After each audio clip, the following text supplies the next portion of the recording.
আমার সঙ্গে এরকম করতে পারো না অনি, প্লিজ প্লিজ অনি, কথা বলো, জাস্ট একবার প্লিজ কথা বলো আমার সঙ্গে, প্লিজ অনি, প্লিজ একবার কথা বলো আমার সঙ্গে। রিপ্লাই করা উচিত হবে না, থাক, কোনো দরকার নেই।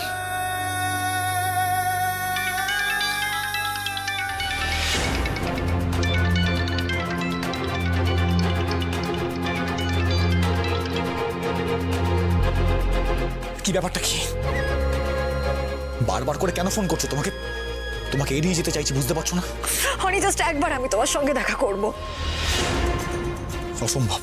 তাই আর যদি বলি শেষবারের মতো তোমার সঙ্গে দেখা করব, তাও না?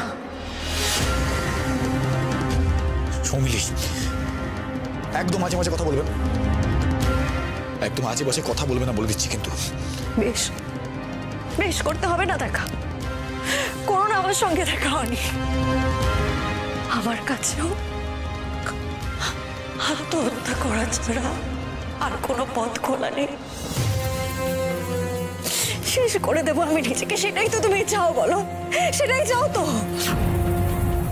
আমি জানি অনি, আমি খুব খারাপ, আমি ঘৃণ্য, জঘন্য, কিন্তু তবু আমি তো তোমার স্ত্রী।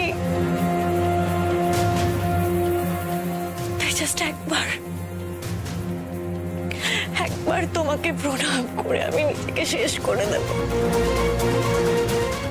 কি হলো অনি, এই শেষবারের মতো আমার কথা তুমি রাখবে না?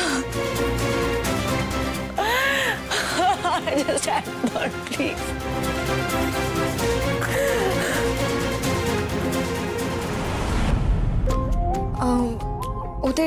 ওদের ডেকে আনি, ওরা বোধহয় বাইরেই রয়েছে। না না, থাক,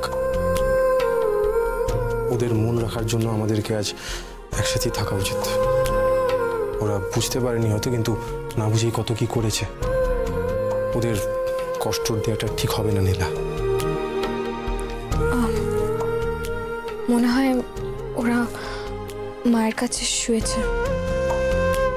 তাই হবে, ওরা তো ছোট, ওরা বুঝতে পারছে না যে আমাদের ফুলসজ্জা করার মতো মানসিক অবস্থা নেই।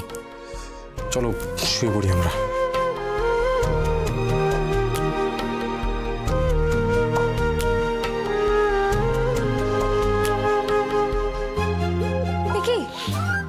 আপনি কি করছেন? আপনি কেন মাটিতে শুচ্ছেন? আমি মাটিতে শোবো না, আজকে আমি নিচে শোবো। এমনিতেই তোমার পায়ে ব্যথা, এটা নিয়ে আমরা আর কোনো কথা বলবো না।